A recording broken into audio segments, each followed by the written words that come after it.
What would you risk for a stranger if doing the right thing could cost you everything? At 1:07 in the morning inside a rain-soaked diner outside Raleigh, single dad Ethan Cole watched a wealthy man clamp his hand around a waitress's wrist while everyone else looked away. Ethan had bills overdue, 3 jobs barely holding his life together, and an 8-year-old daughter waiting for him at home. He had every reason to stay seated. He stood up anyway. What Ethan didn't know was that the frightened waitress wasn't who she claimed to be. She was a powerful CEO living under a false name, and that one decision would drag both of them into a fight over truth, reputation, family, and unexpected love. Stay with this story to the end. And before we begin, like the video and tell me in the comments where you're watching from. 49 minutes earlier, Ethan Cole had been worried about nothing more dangerous than cold coffee, a stiff shoulder, and whether he could make it home before his daughter woke up. The Bluebird Diner sat just off Capitol Boulevard on the north side of Raleigh, tucked between a closed tire shop and a gas station whose fluorescent sign buzzed louder than the traffic. At that hour, the rain had turned the parking lot into a sheet of black glass. Red light from the diner sign trembled across every puddle whenever the wind moved through. Inside, the place smelled like coffee bacon grease, wet coats, and old vinyl. Ethan sat at the far end of the counter with both hands wrapped around a white ceramic mug. The coffee had gone lukewarm 10 minutes ago. He drank it anyway. A clock above the pie display read 12:18 in the morning. Ethan checked his phone. 42 minutes until he was supposed to clock in at a distribution warehouse 3 miles away. His overnight security shift would end at 7. If traffic cooperated, he could get home by 7:20, shower in 6 minutes, make scrambled eggs, and drive Maya to school before 8:15. That was the plan. His plans had become precise after Lauren died. Not because Ethan liked schedules, because schedules kept things from falling apart. The screen lit up with a message from Mrs. Alvarez, the retired school secretary who lived across the hall from him. Maya fought bedtime. I won. Barely. A picture followed. His 8-year-old daughter lay sideways across Mrs. Alvarez's couch, with a library book open against her chest. One sock was missing. Her brown hair covered half her face. Ethan smiled before he could stop himself. He typed back, "Tell her pancakes tomorrow if I beat her home." 3 dots appeared. She says chocolate chips. Ethan wrote negotiations have failed. Mrs. Alvarez replied, "She says then she is moving out." Ethan's smile widened. That was Maya, 8 years old and already convinced every disagreement could be solved by escalating the terms. Then another notification slid across the top of the screen. "Final notice. Electric account balance due." The smile disappeared. Ethan stared at the number for a moment, then turned the phone face down beside his coffee. Across the counter, Callie noticed.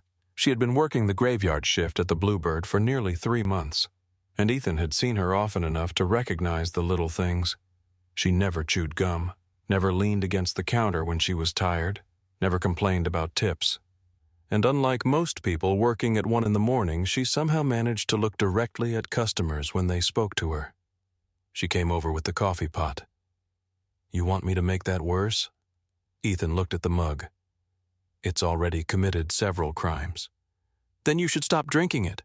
"Can't." "Why, I paid for it." Callie tilted the pot. "That's the saddest economic argument I've heard all week." She refilled the mug anyway. Ethan reached for his wallet. Callie shook her head. "Leave it. You keep saying that." "Because every time I refill your coffee, you put $2 under the cup. That's generally how tipping works. You're stretching a $1.75 coffee over an hour. Inflation. And then you're tipping more than the coffee costs." Ethan shrugged. "You work here. So I pay for what I get." Callie studied him for half a second. She had noticed the hands first, not because they were large, though they were, because they looked like hands that never got enough rest. A pale scar crossed one knuckle. The skin along his palms was rough. There was drywall dust beneath one thumbnail, even though his flannel shirt smelled faintly of disinfectant and cardboard. 3 different kinds of work on the same man. His right shoulder shifted slightly as he lifted the mug. He winced. Callie noticed that too. "Old football injury." Ethan glanced up. "Something like that?" His sleeve moved when he reached for the sugar. A small portion of faded Marine Corps ink showed near his forearm. Callie's eyes rested there for less than a second. She did not ask. Ethan appreciated that. Most people asked, "Where did you serve? Did you see combat? Did you ever shoot anyone?" They usually wanted stories they could enjoy for 30 seconds before moving on with their day. Callie only placed the coffee pot back on the warmer. Fresh pot in 5 minutes. You trying to tell me this one isn't fresh? I'm trying to avoid legal exposure. Ethan gave her the smallest hint of a grin. That was usually all she got from him. At first, she had assumed he simply did not like people. Then she started noticing the way he thanked the cook when his food came out. The way he stacked his plate so someone else would have less to carry. The way he once stood in the rain helping an elderly customer get a dead battery started even though it made him late leaving. Quiet men were often mistaken for cold men. Callie had begun to suspect Ethan was neither. His phone buzzed again. This time the screen displayed a voice message. Ethan touched it, then hesitated. "Family," Callie asked. "My boss."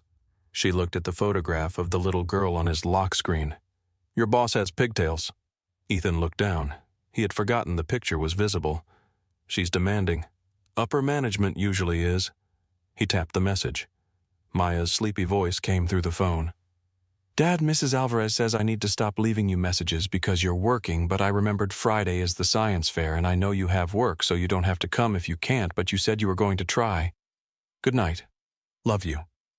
There was a short pause, then Maya's voice returned in a whisper. "Also, Mrs. Alvarez burned the popcorn, but don't tell her I said that." The message ended. Ethan stared at the screen. Callie smiled. "She sounds dangerous. Extremely. How old?" 8. Science fair. Friday.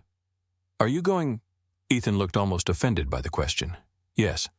"You sounded pretty sure." "I told her I'd be there." Callie waited. Ethan added, "I don't make promises to her unless I can keep them." Something in his voice changed when he talked about Maya. He did not become softer exactly. He became more present. Callie nodded toward the phone. "Can I see?" Ethan turned it around. The lock screen showed Maya sitting on a playground swing, missing both front teeth, grinning so hard her nose wrinkled. Callie smiled immediately. "She looks happy." Ethan looked at the picture. "That's the job." He said it so simply that Callie did not know what to say. For several seconds, the only sound between them was rain tapping against the windows. Ethan slid the phone back into his pocket. "You have kids?" "No." "Married?" "No." He lifted one eyebrow. Callie laughed. "You ask surprisingly personal questions for a man who barely talks." "You started it." "Fair." She turned toward the kitchen before he could ask anything else. That suited her. Callie Brooks did not exist beyond a cheap apartment, a driver's license prepared through a private legal arrangement, and a payroll file at the Bluebird. The woman walking toward the kitchen was Claire Whitmore, 31 years old, founder and chief executive officer of Whitmore Systems. The company employed more than 12,000 people across the United States and Europe. 3 years earlier, her face had appeared on the cover of a national business magazine beneath the words, "The New Face of Workplace Technology." At the Bluebird, nobody knew. That was exactly how Claire wanted it. 3 months before that rainy night, she had been standing at the head of a conference table in Research Triangle Park. The room had glass walls and a view of 40 acres of carefully landscaped corporate campus. 12 executives sat around the table. On the screen behind them was a presentation titled Frontline Safety Platform. A senior vice president clicked to a slide showing a smiling warehouse worker wearing a headset. "Hourly employees prioritize simplicity, speed, and ease of reporting." Claire folded her arms. "How many hourly employees did we interview?" The vice president paused. "Our management partners provided extensive feedback." "That wasn't my question." Silence. Claire looked around the table. "How many?" A product manager cleared his throat. "Directly?" "Yes." Another pause. 23. Claire looked at the number printed at the bottom of the slide. The proposed product could eventually serve hundreds of thousands of workers. 23. "We also collected supervisor feedback. Supervisors are not the same people. No, but they understand workplace conditions. Claire walked toward the screen. Do they? No one answered. She pointed at a feature labeled Incident Documentation. This requires 9 fields before a worker can submit a report. The product manager nodded. For complete records. If someone just watched a supervisor shove a coworker into a wall, do you think they're going to stand in a hallway and complete 9 fields? No one spoke. Claire looked at the smiling stock photograph. Take that slide down. Someone at the table shifted. Claire, the board presentation is Thursday. Then Thursday we tell the board we don't understand the problem yet. Her father had been furious. Grant Whitmore had built the first version of Whitmore Systems from a 2-room office over an auto parts store in Durham. He believed in data. He believed in discipline. Most of all, he believed that people revealed themselves when the incentives became clear. That afternoon, he stood across from Claire in her office. You are the CEO. I know. You cannot disappear every time you dislike a research process. I don't dislike the process. You just stopped a 9-month development schedule. Because we're building software for people nobody here understands. Grant looked at her. Then hire better researchers. Claire walked toward the window. Below them, employees crossed landscaped paths between buildings, badges around their necks, company buses arriving, catered food being delivered to an executive meeting. We keep saying ordinary workers. Grant sighed. Claire. When was the last time either of us had to ask permission to take a bathroom break? That is not relevant. It is if we're designing tools for people who do. Grant's jaw tightened. What are you suggesting? Claire turned. I want 6 months. For what? To get out of this building. His expression changed immediately. No. You didn't even hear the proposal. I heard enough. She told him anyway. She wanted to step away from daily executive operations, not resign, not abandon the company. The chief operating officer could manage daily execution with Claire remaining available for required board matters. Publicly, she would be described as taking a product development sabbatical. Privately, she wanted to work among the people Whitmore Systems claimed to serve. Grant stared at her as if she had proposed joining a traveling circus. You want to work in a warehouse? Maybe. A call center? Maybe. A restaurant? If that's where I can observe what people deal with. You have research teams for this. I want people to talk around me without knowing they are talking around the CEO. Grant walked to the bar at the side of her office, poured water, then did not drink it. This is absurd. Why? Because nothing about your life is ordinary. Exactly. He turned. Do you have any idea how dangerous this is? Which part? Oh, all of it. Millions of people go to work every day without private security. Millions of people aren't worth what you are.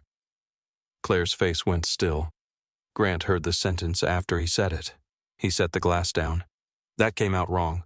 No, it came out exactly right. Claire, that is the problem. 3 weeks later, after lawyer security teams, board approvals, and one argument with her father that lasted nearly 4 hours, Claire Whitmore became Callie Brooks. She dyed her naturally light hair several shades darker, stopped wearing designer clothes, moved into a furnished apartment in North Raleigh, and applied at the Bluebird Diner. The manager barely glanced at her resume. You worked food service before. A long time ago.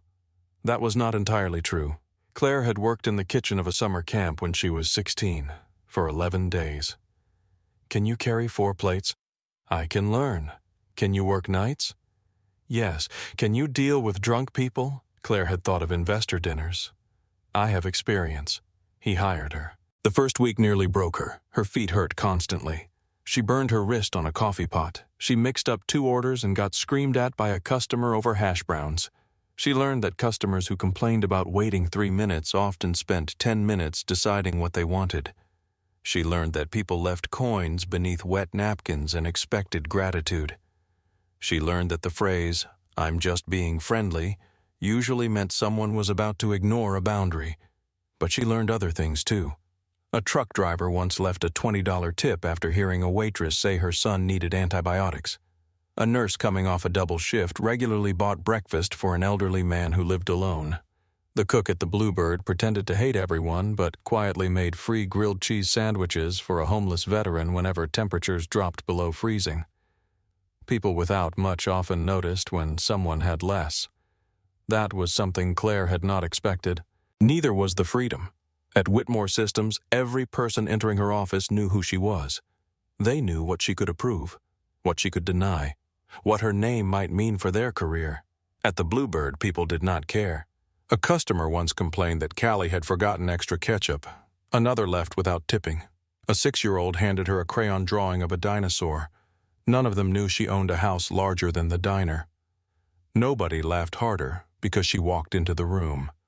For the first time in years, Claire experienced conversations without wondering what the other person wanted. Then Ethan began showing up, usually after midnight, usually tired, always alone. He never flirted with her, never asked for her number, never tried to impress her. The first night she served him, he ordered coffee and scrambled eggs. The second, only coffee. By the fourth, she knew he worked nearby. By the seventh, she knew he had a daughter because he spent 10 minutes cutting construction paper at the counter while drinking coffee. For school, Claire had asked. Book report. Yours. He looked at her. 3rd grade. Ambitious. My daughter believes glitter makes everything academically stronger. That was the first time Claire heard him make a joke. It stayed with her longer than it should have. Now, on this rainy Thursday night, she returned to the service station and checked the small device clipped beneath the edge of her apron. A tiny green light blinked once. Jenna Walsh, another waitress, caught her. Still testing that thing? Claire looked down. Yeah. Jenna leaned closer. You ever going to tell me what it does? Workplace safety. Does it stop customers from calling me sweetheart? Not yet. Can it detect bad tips? Version 2. Jenna laughed. You and your gadgets. Claire smiled and pressed one finger against the casing to confirm it was active. The device was a Whitmore prototype called Sentinel, small enough to clip onto clothing, designed to document workplace incidents without forcing employees to pull out a phone during stressful situations. Claire had been testing battery life, microphone clarity, and accidental activation during her shifts. To everyone else at the Bluebird, it was just another strange little gadget Callie liked to carry.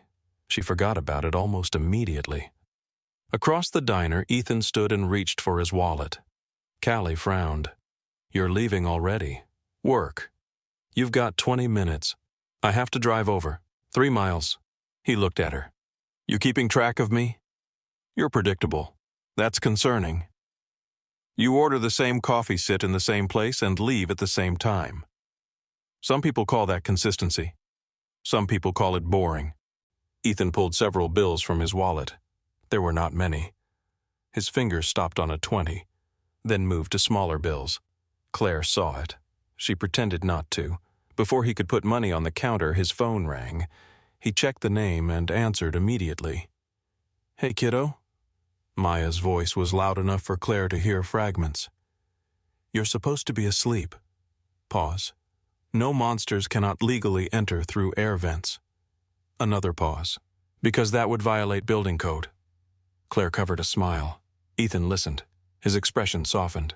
Mrs. Alvarez is right there. He waited. I know. Another pause. Love you too. He ended the call and stood still for a moment. Then he looked toward the rain outside. Callie said, Monster emergency.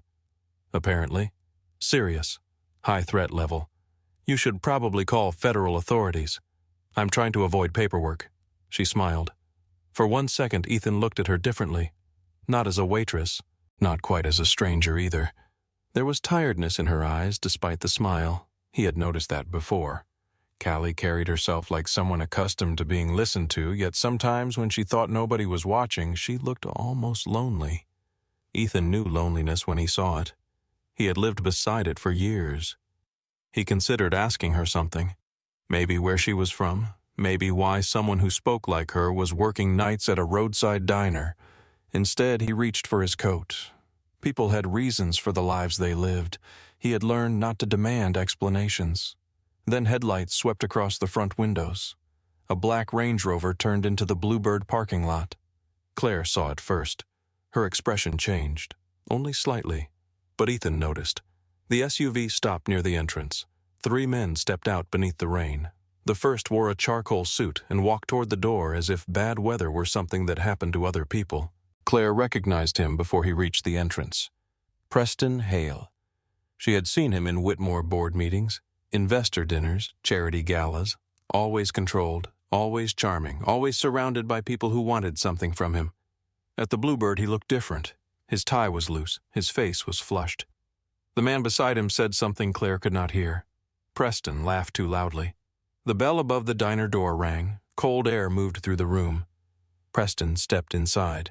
His eyes crossed the diner without recognizing Claire. For a moment she felt relief.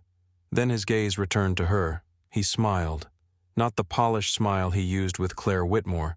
Not the careful smile reserved for a chief executive officer whose company could make him richer. This smile belonged to a man looking at a woman he believed had no power at all. Claire picked up her order pad. Ethan remained beside the counter. Neither of them said anything. Preston walked toward booth 7 and took a seat. Preston Hale settled into booth 7 like the room belonged to him. Brett Danner slid in across from him, broad shoulders, filling the vinyl seat. Jonah Mills took the outside edge and immediately looked toward the window as if checking whether the rain had gotten worse, might somehow excuse him from being there. Claire approached with her order pad. She had served men like Preston before. Not at the Bluebird. In boardrooms, at investor retreats, at private dinners where people spoke softly because everybody at the table controlled enough money to make volume unnecessary. The difference was that those men had always known she was Claire Whitmore. They knew the company she had built. They knew the vote she controlled. They knew which doors her signature could open and which contracts she could kill before breakfast. Preston knew all of that too. He just did not know it now. He looked up at her and saw Callie Brooks, a waitress, someone temporary, someone whose name he would probably forget before sunrise. Claire stopped beside the booth. "Evening. What can I get you?" Preston leaned back. "Coffee. Regular or decaf?" He stared at her. "Do I look like I drink decaf?" Claire made a small mark on the pad. "Regular. Fresh. I'll make sure. And black." Brett chuckled. Jonah did not. Claire looked at Brett. "For you." "Same." Jonah said, "Water is fine." Preston turned toward him. "Water?" Jonah shrugged. "I have an early meeting." "We all have early meetings." Claire waited. Jonah added quietly, "Coffee, too." She wrote it down. "Anything to eat?" Preston picked up the menu without opening it. "What time do you get off?" Claire's pen stopped. "Kitchen is serving the full menu until 2. "I asked when you get off." Brett smiled into the table. Jonah's shoulders tightened. Claire had heard versions of the question dozens of times since starting at the Bluebird. Usually she redirected. Sometimes that was enough. Sometimes it was not. "I don't discuss my schedule with customers." Preston smiled. "That's cautious." "It's policy." "Whose policy?" "Mine." That seemed to amuse him. He leaned forward. "Callie." His eyes dropped briefly to her name tag. "You're too serious." Claire looked at him evenly. "Anything to eat?" "Bacon cheeseburger. How would you like it cooked?" "Medium." She looked at Brett. "Same." Jonah ordered toast. Claire gathered the menus. Preston said, "You always this friendly?" She met his eyes. "I bring people food. That's generally the arrangement." Brett laughed. Preston did not. Claire walked away. At the far end of the counter, Ethan had not left. His coat was on. One hand rested on the back of his stool. His phone showed 12:59. He should have been walking toward his truck. He had noticed Claire's face when Preston entered. Not fear exactly. Recognition. Then something closer to caution. Ethan looked toward booth 7.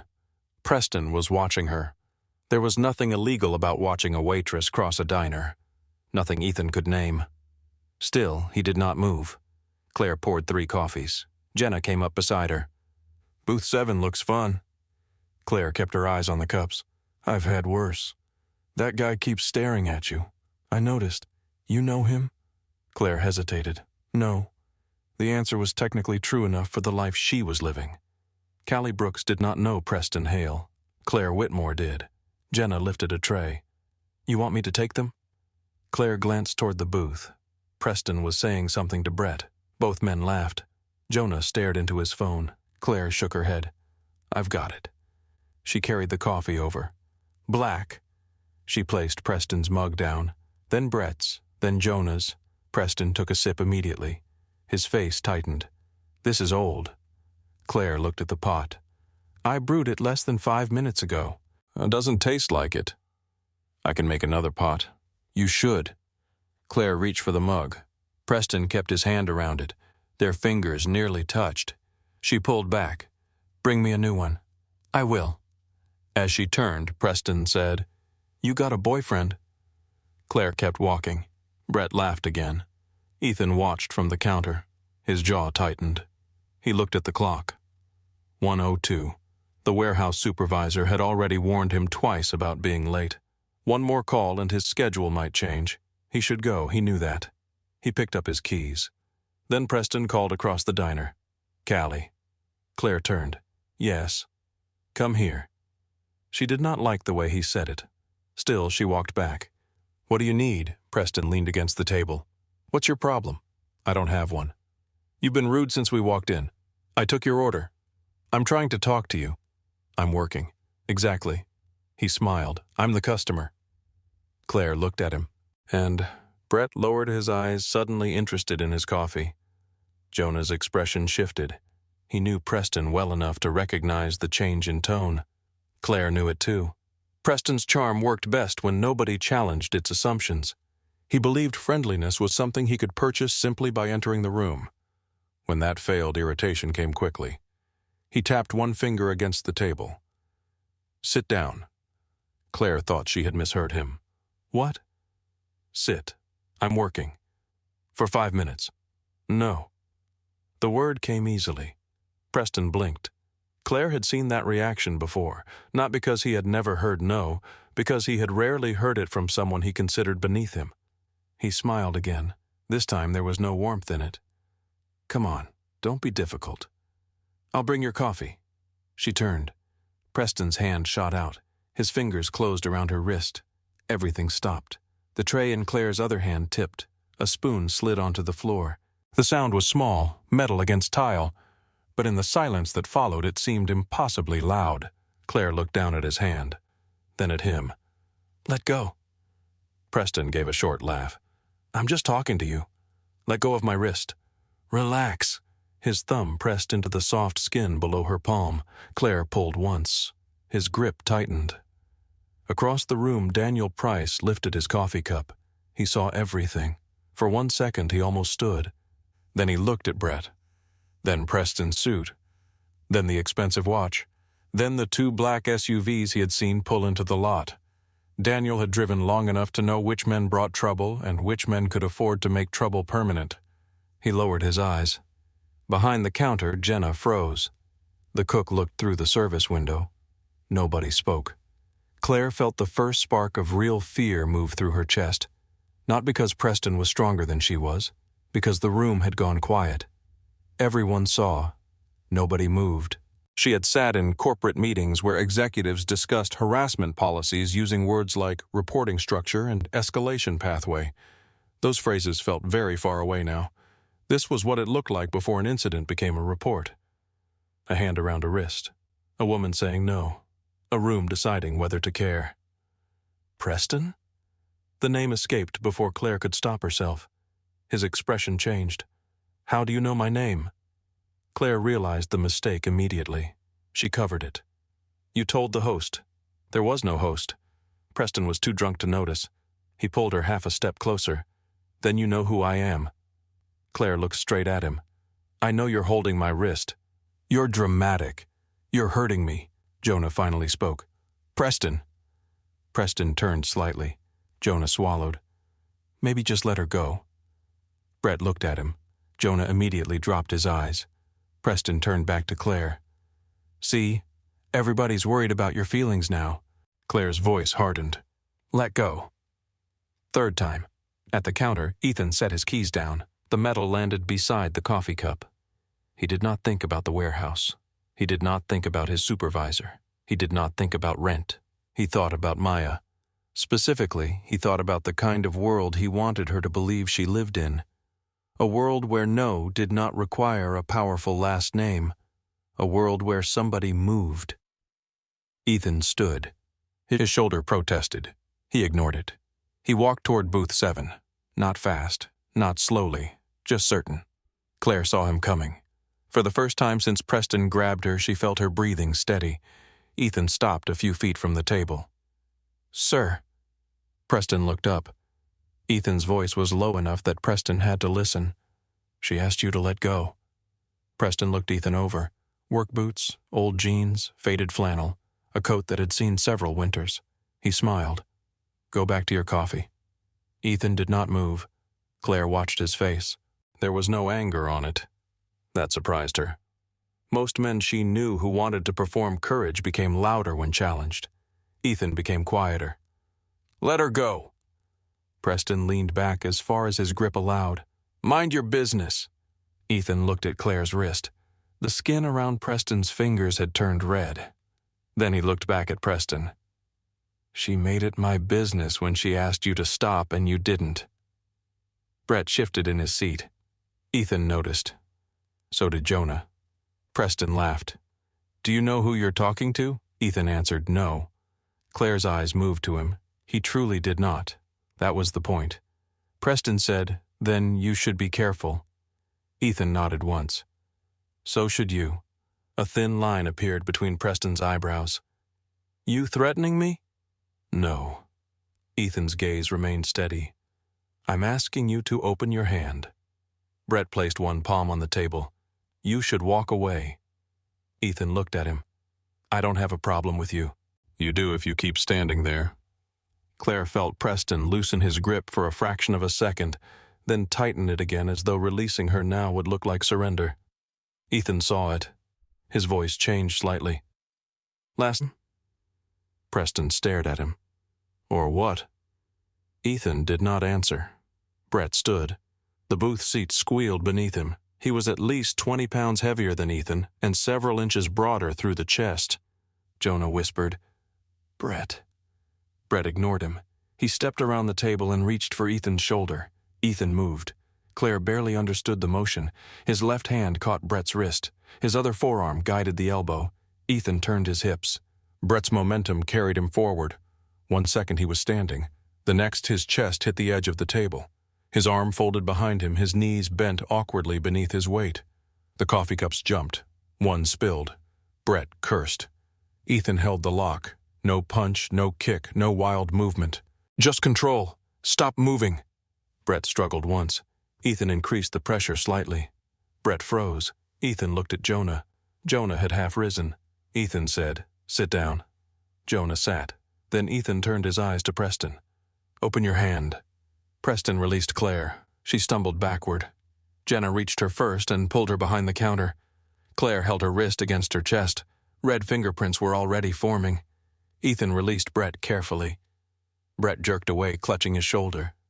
"You broke my arm." "No." Ethan stepped back. "If I broke it, you wouldn't be wondering." Brett stared at him. Whatever he saw there convinced him not to move again. Preston stood. His chair scraped violently across the floor. "You son of a bitch." Ethan walked back toward the counter. Preston followed 2 steps. "You think you can put your hands on my people and walk away?" Ethan picked up his keys. "Your people." Preston's face flushed darker. "I'm calling the police." Ethan nodded. "Do that." "I'm pressing charges." "Do that too." "You assaulted him." Claire stepped out from behind the counter. "He grabbed me first." Preston turned toward her. "You stay out of this." The whole diner changed. Ethan looked back at him. Claire did too. Then she said calmly, "No." Preston stared at her. Claire held up her wrist. "You grabbed me after I told you not to. 3 times. Daniel Price lowered his coffee cup. The older couple by the windows watched now. Nobody looked away anymore. Preston took out his phone. His hands shook slightly. Not with fear, with humiliation. He had lost control of the room. Men like Preston could tolerate losing money more easily than losing control.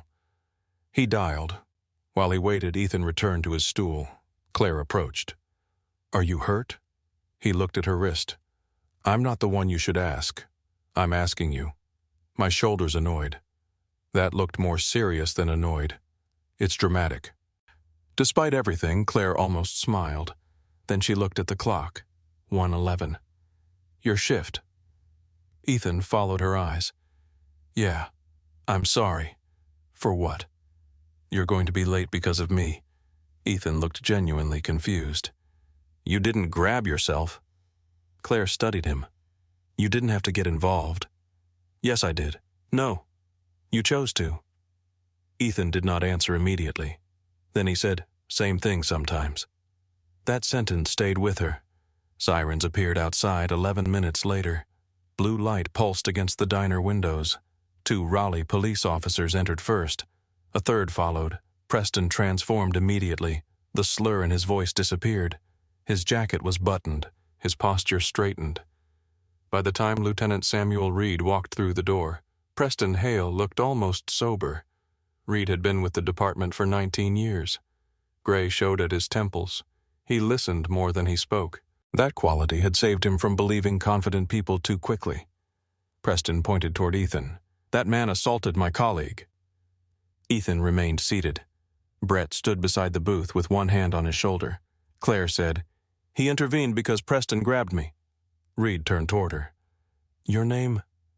Claire paused. For half a second, the false life and the real one collided. Callie Brooks. She gave the name she had used at the diner. The legal arrangement behind it would survive a routine report, but she knew deeper scrutiny could expose everything. Reed looked at her wrist. Can I see that? Claire extended her hand. Finger marks had darkened along the skin. Reed's expression changed. He photographed them. Then he separated everyone. Statements came one at a time. Preston said Claire misunderstood friendly contact. Brett said Ethan attacked him without warning. Jonah said almost nothing. Claire told the truth about the incident, not about herself. Ethan explained exactly what he had done. Daniel gave a weak version of events. I saw some of it, Reed asked. Did you see Mr. Hale grab the waitress? Daniel looked toward Preston. Preston's attorney had not even arrived yet, and already Daniel felt the weight of the man's influence. I saw contact. What kind? Daniel hesitated. I couldn't say exactly. Claire heard him from across the diner. Her disappointment surprised her. Daniel had been 10 feet away. He had seen everything. Ethan did not look angry. That somehow made Daniel feel worse. The officers checked the diner security footage. The camera mounted above the register showed most of booth 7, but the angle was poor. A metal service rack blocked Claire's right arm. The neon sign reflected across the window behind Preston, causing the image to pulse. The recording clearly showed Brett standing, clearly showed Ethan restraining him. It did not clearly show Preston closing his hand around Claire's wrist. Reed replayed the clip twice. Then he rubbed his jaw. Not ideal. Preston's lawyer arrived 20 minutes later. His name was Graham Voss, tailored navy suit, perfect hair despite the rain. He did not raise his voice once. He did not need to. He spoke about assault charges, civil exposure, medical evaluation, intentional injury. By then, Ethan's warehouse shift had started without him. His supervisor had called 3 times. Ethan finally stepped outside to return the call. Rain misted across the awning. Tom. The voice on the other end was sharp. Where the hell are you? Bluebird Diner. You were supposed to clock in 40 minutes ago. I know. You know? Then why aren't you here? Ethan looked through the window. Claire sat beneath the bright diner lights while an officer photographed her wrist again.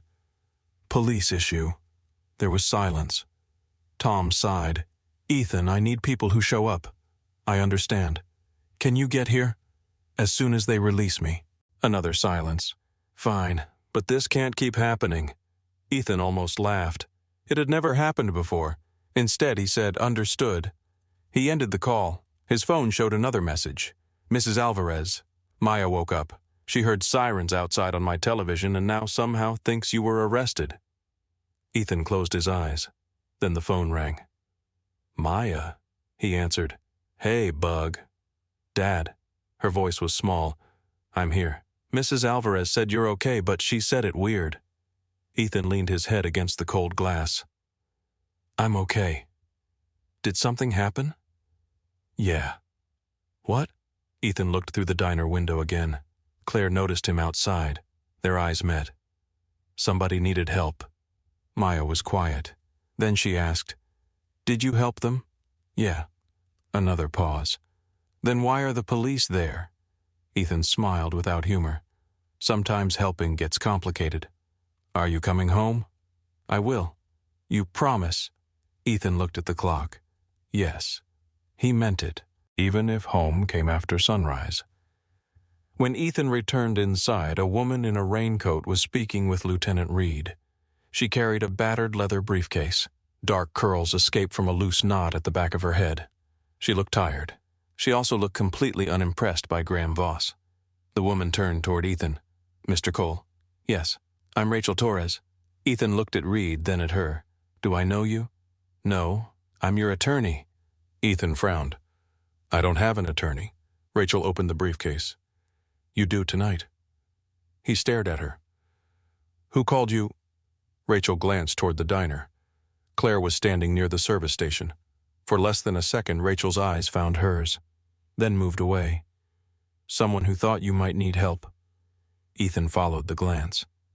Claire lowered her eyes. He understood. Not everything. Just enough. Rachel pulled out a chair. Sit down before you accidentally say something expensive. For the first time that night, Graham Voss looked irritated. Rachel noticed. That seemed to improve her mood. She listened to Ethan's account, asked specific questions. How many times did Claire ask Preston to stop 3? Did Ethan touch Preston? No. Did Ethan warn Brett? Yes. Did Brett initiate physical contact? He reached for Ethan first. Did Ethan strike him? No. Rachel nodded. Good. Good. Good facts. She stood, then turned toward Voss. My client acted to protect a third party who was being physically restrained after repeated demands to be released. Voss smiled faintly. Your client attacked a man. Rachel looked at Brett. Which hospital diagnosed the attack? Brett's expression darkened. Voss answered, My client is being evaluated. Excellent. Get the report. Rachel pointed toward Claire's wrist. Make sure you also photograph that while we're collecting injuries. Voss said nothing. Lieutenant Reed finally closed his notebook. Nobody's going to jail tonight. Preston stepped forward. Lieutenant? Reed held up one hand. I said tonight. He looked at Ethan. We'll continue investigating. Do not contact Mr. Hale or Mr. Danner. Wasn't planning to. Then Reed looked at Preston. And you don't contact Miss Brooks. Preston smiled thinly, gladly. Claire felt something cold move through her. She knew men like him well enough to understand that tone. Not surrender, calculation. At 2:41 in the morning, Ethan finally walked out of the Bluebird.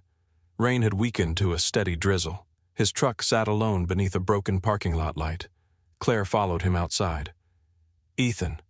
He stopped. It was the first time she had used his first name. He turned. She held her sore wrist close to her body. You called the lawyer, he said. Claire hesitated. Yes, thank you. You don't sound happy about it. I'm not unhappy. What are you? Tired. That earned a faint smile. Then Claire became serious. I mean it. Thank you. Ethan nodded. You already said that. I don't think I said it right. He waited. Claire looked through the glass at the booth where Preston had grabbed her. Everybody saw. Her voice lowered. Nobody moved. Ethan understood what she meant. He looked at the wet parking lot. People get scared. You weren't. Sure I was. Claire studied him. You didn't look scared. Looking calm and being calm aren't the same thing. Something about that answer touched her more than confidence would have. Claire asked, Why did you do it? Ethan looked back at her. Because you told him to stop. That's it. Should there be more? She had no answer. Ethan opened the truck door. Claire said, You're going to work now. He checked the time. That's generally where you're supposed to go when you're already 2 hours late. You've been up all day. Also generally true. That is insane. Ethan climbed into the truck. Tell Maya. Claire smiled. The old engine coughed twice before starting. She stepped back. Ethan lowered the window. Put ice on that wrist. Yes, Sergeant. His expression changed. How did you know? Claire realized she had looked too closely at the tattoo. Guess. He watched her for a moment, then nodded. Good night, Callie. Good night, Ethan. She stood beneath the awning as his taillights disappeared into the rain.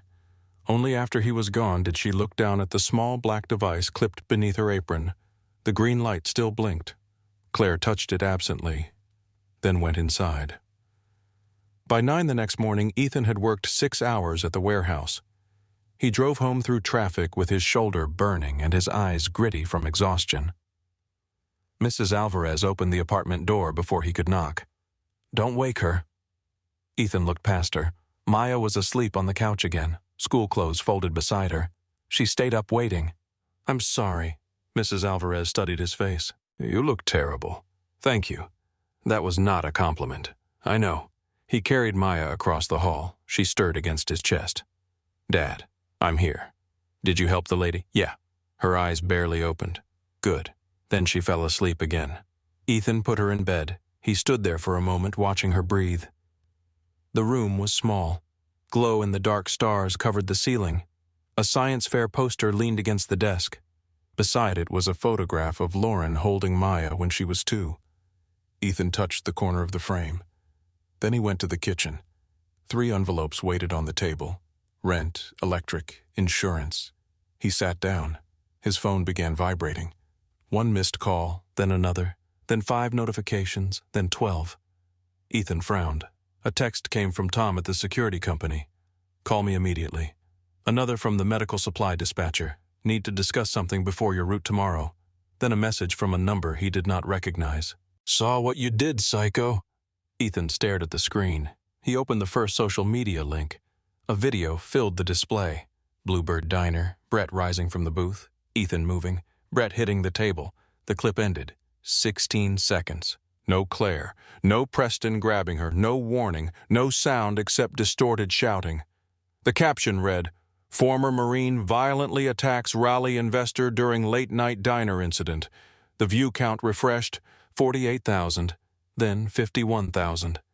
Ethan sat very still. Another notification appeared. A local news account had reposted it. Then another. By 10:30, his overnight security company suspended him pending review. At 11:15, the delivery supervisor removed him from the next day's route. At noon, the property manager, who normally gave him repair jobs, texted, "Need to hold off until this settles down." 3 jobs. By lunchtime, all 3 were gone. Ethan did not throw the phone. He did not yell. He sat at the kitchen table with both hands flat against the wood. One of the techniques his counselor had taught him after Lauren died was simple. Name what is real. The table is real. The chair is real. Maya is safe. I am home. Breathe. He did, slowly. The apartment remained quiet. Then his phone rang again. This time it was Maya's school. 2 hours later, Ethan sat in the principal's office. Maya was beside him. Her arms were folded. Her face was red. Across from them sat another boy and his mother. The principal spoke carefully. Maya struck another student. Ethan turned toward his daughter. "Did you—" Maya stared at the floor. "Yes." "Why?" The boy's mother answered first. "My son repeated something he heard." Ethan looked at the boy. "What did you say?" The boy looked frightened now. "My dad said you're crazy." The mother closed her eyes. The boy continued. "He said you attacked some businessman because soldiers come back messed up." Ethan felt the room narrow. Maya shouted, "My dad is not crazy!" Ethan looked at her. "Maya!" "He isn't." "I know. He was helping somebody. I know. He said you hurt people." Ethan's voice stayed calm. "So you hit him?" Maya's chin trembled. "He lied." Ethan looked at his daughter for a long moment, then at the principal. "Can I take her home?" The ride back was silent. Rainwater still clung to the road from the night before. Maya sat with her backpack against her chest. 5 minutes from home she spoke. "I know you're not bad." Ethan kept both hands on the steering wheel. "I know you know. Then why am I in trouble? Because you hit somebody. He lied about you. That doesn't change what you did." Maya looked out the window. Then she asked, "But you hurt those men." Ethan's hands tightened slightly. "I stopped one of them from hurting somebody." "What's the difference?" He pulled into an empty church parking lot and stopped the truck. Then he turned toward her. "The difference is I didn't touch anyone because I was angry." Maya said nothing. I asked them to stop. They didn't. One of them tried to grab me. I stopped him. But you still hurt him. Maybe his shoulder hurt. Maya frowned. Ethan continued. Being right doesn't mean you get to hurt people whenever you're upset. Sometimes you have to step in because somebody is in danger. But if you can walk away, you walk away. Maya looked at him. Were you scared? Ethan nodded. Yes. Then why did you do it? He looked toward the church windows. Because 4 years earlier, Maya had asked if they were still a team. Because Lauren had once told him that courage meant nothing if it only existed when it was easy. Because he could not imagine telling his daughter someday that he watched a woman beg to be released and stayed seated because he had bills to pay. He did not say any of that. He simply answered, because she needed somebody. Maya looked down at her shoes. After a while she asked, was it worth losing your jobs? Ethan stared through the windshield. That question hurt more. He thought about the electricity bill, the rent, the refrigerator that had begun making a grinding sound 2 weeks earlier. He thought about Maya's science fair, her shoes that would need replacing before fall. He thought about the fact that doing the right thing had somehow made his daughter's life less secure. Yes, he said. The word came before he had time to protect himself from it. Maya looked at him.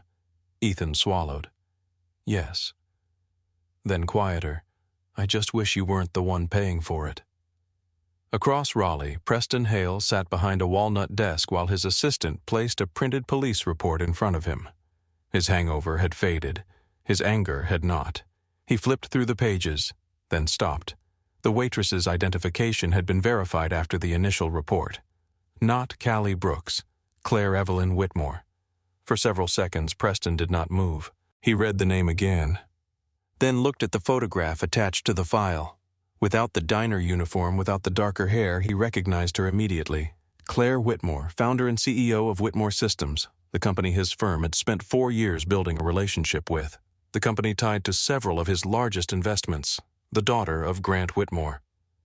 Preston leaned back. His assistant whispered, Sir. His face had gone pale. For perhaps 10 seconds, Preston Hale experienced something very close to panic. Then it passed. He looked again at the viral video playing silently on his computer. Ethan restraining Brett. No beginning, no context, no Claire. Only violence. Preston's eyes narrowed. Who posted this first? We're tracing it. How fast is it spreading? Local television picked it up 30 minutes ago. Preston tapped one finger against the desk. His assistant waited. Finally, Preston said, Call Graham, the lawyer. Yes. He looked at Claire's name again. Then get communications on the phone. His assistant hesitated. What do you want them to say? Preston looked at the screen where Ethan's face had been frozen in the worst possible frame. Nothing about her. He clicked replay. Make the story about him. By noon, the story no longer belonged to the people who had been inside the Bluebird Diner. It belonged to everyone with a screen. Ethan sat at his kitchen table while television anchors replayed the same 16 seconds again and again. Brett rising, Ethan moving, Brett hitting the table.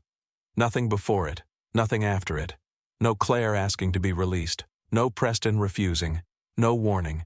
Just the moment that made Ethan look exactly like the man Preston needed him to be.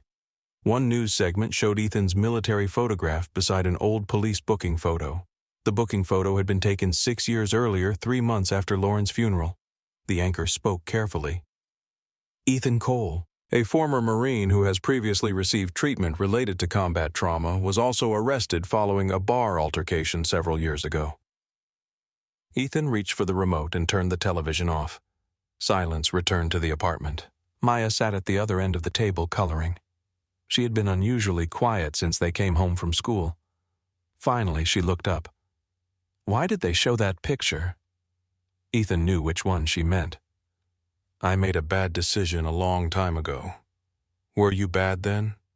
He looked at her. No. Then why did you do something bad? The question was harder because she was not trying to trap him. She genuinely wanted to understand. Ethan leaned back. After your mom died, I was angry at pretty much everything. At me. Never at you. At Mom. His throat tightened. No. Maya waited. Ethan rubbed one hand across his face. I was angry that she was gone. I was angry that I couldn't fix it. I was angry when people told me time would make it better. Did it? No. Maya's eyes lowered. Ethan added, but I learned how to live with it. She considered that. Then she returned to coloring. His phone buzzed. Rachel Torres. Ethan answered. Tell me something good. I can tell you something useful. I'll take it. Rachel sounded like she had already consumed too much coffee. Preston's people are feeding reporters your background. I noticed. They are not technically lying about most of it. That is what makes it effective. Ethan stared at the dark television. They don't need the truth. No, they need fragments of truth arranged in the ugliest possible order. Can we stop them? Not immediately. Ethan closed his eyes. Rachel continued. I'm working on it, but do not talk to reporters. Do not post anything. Do not respond to strangers. If someone shows up at your apartment, call me. Why would someone show up here? Rachel was silent for half a second. Ethan, lock your door. He looked toward Maya. Rachel, just do it. The line ended. Ethan stood and turned the deadbolt. Across town, Claire watched the same coverage from a conference room at Whitmore Systems. She had returned to headquarters before sunrise. The waitress uniform was gone. Her hair was still dyed dark, but she wore a simple black blouse and tailored trousers. Nothing about her looked like Callie Brooks except the fading marks around her wrist. Naomi Bennett stood at the other end of the table with a tablet. This is coordinated. Claire looked up. How coordinated? The first clip appeared on a local account with less than 300 followers. 10 minutes later, it was sent to 3 larger city pages. Then, a media consultant with previous work for Hale Capital began contacting reporters. Claire's expression hardened. He is doing this because he knows who I am. Yes. And he thinks if Ethan becomes the story, nobody asks what Preston did. That is the strategy. Naomi swiped to another screen. Claire saw a photograph of Ethan leaving Maya's school. It had been taken from across the street. Another image appeared. Maya entering a dance studio. Claire's hand stopped on the table. Where did these come from? Anonymous accounts. Who took them? We are trying to identify that. Claire stared at the picture. Maya was carrying a purple backpack and laughing at something outside the frame. The distance of the image made it worse. Someone had been watching a child without her knowing. Claire's voice went quiet. That's his daughter. Naomi nodded. 8 years old. Claire stood. Get Cole. The conference room door opened before Naomi could call him. Grant Whitmore walked in. He looked tired and furious, not at Claire, at everything around her. This ends now. Claire turned. What ends? The diner, the fake identity, the apartment, all of it. That's what you're worried about. I'm worried that someone put his hands on my daughter while my security director was 30 miles away because you insisted on pretending you were anonymous. Claire stared at him. I wasn't pretending when he grabbed me. Grant stopped. Claire. He thought I was a waitress. I understand. No. You understand that he touched your daughter. She stepped closer. I'm telling you, he believed I was someone whose name did not matter. Grant's jaw tightened. And that changes what? It changes everything. Cole Bennett entered quietly. Former Army Special Forces, broad shoulders, close-cropped gray beginning at his temples. He carried a folder. Grant pointed toward a chair. Tell us what you found. Cole remained standing. Ethan Cole is 38, former Marine Staff Sergeant.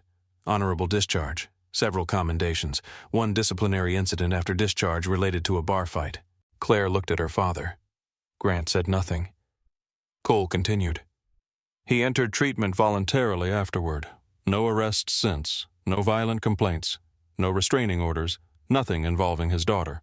Employment. Until yesterday, 3 jobs. Grant looked up. 3. Medical delivery during the day, contract repair work when available, security overnight. Claire folded her arms.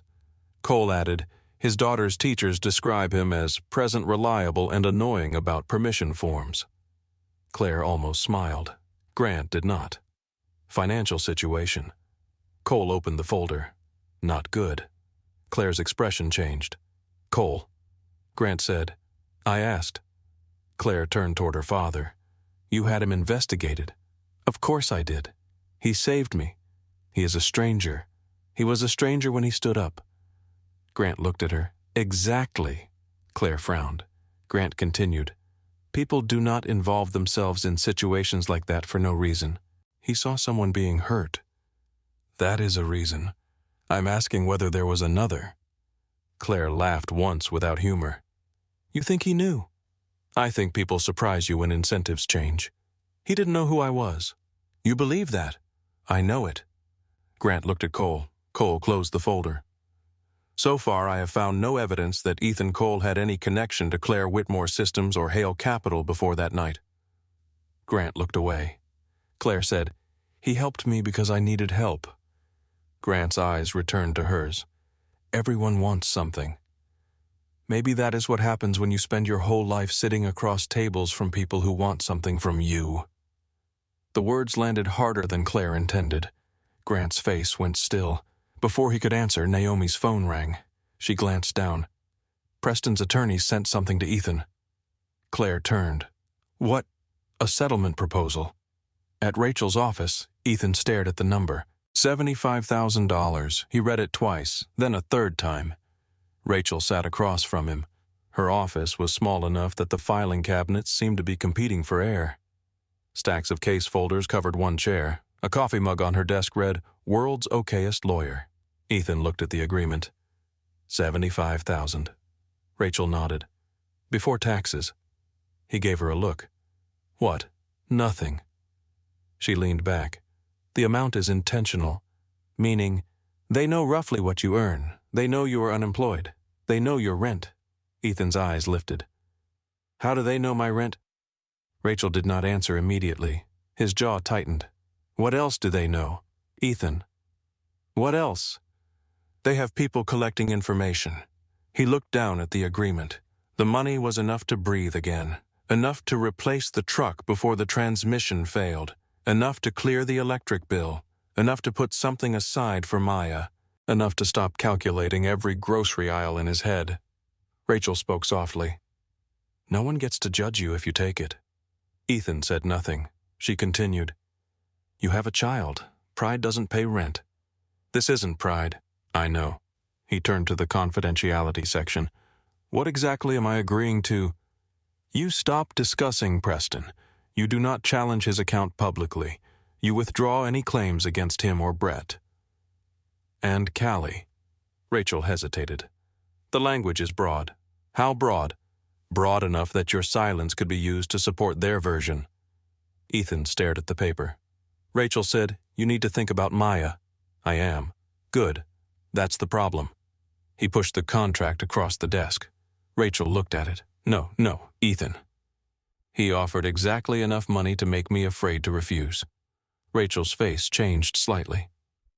That is usually how settlements work. He wants me to help bury what he did. You could take the money and still know what happened. Ethan looked at her. That's not the same thing. Rachel was quiet. He stood. Tell him no. She picked up the papers. He may increase it. Still no. You don't even know the number. Doesn't matter. Rachel watched him reach for his coat. You know this could get worse. Ethan looked back. They are photographing my daughter. Rachel said nothing. Ethan's voice went flat. It's already worse. That evening, Cole Bennett entered Grant Whitmore's private office carrying another update. Grant stood by the window overlooking the dark campus. Did he take it? No. Grant turned. Did they increase the offer? He refused the first one. $75,000, yes. Grant walked back to his desk. He understands his situation. Rachel Torres made sure he did. Grant sat. For the first time since Claire had begun the experiment, he looked genuinely confused. Why refuse? Cole placed the report down. He told his lawyer he would not sell someone else's silence. Grant looked at the paper but did not touch it. Cole continued. His savings will probably cover 5 or 6 weeks. Grant looked up. And he still refused. Yes. Silence filled the office. Grant leaned back. Everyone has a price. Cole considered him. Maybe. Grant waited. Cole added, maybe his just isn't money. At a truck stop outside Raleigh, Daniel Price watched the diner footage on his daughter's phone. They were sitting in a booth eating breakfast before he started another run. His 13-year-old daughter looked from the screen to him. Dad. Daniel kept eating. You were there. He stopped. She zoomed in. There he was in the background, sitting 3 booths away, newspaper in front of him, coffee beside his hand. You saw it. Daniel placed his fork down. Some of it. Her eyes narrowed. That's what you told the police. He looked toward the window. His daughter had inherited her mother's ability to hear dishonesty before the sentence was finished. Did that guy attack them? No. She waited. Daniel sighed. The man in the suit grabbed the waitress. And the Marine. He told him to stop.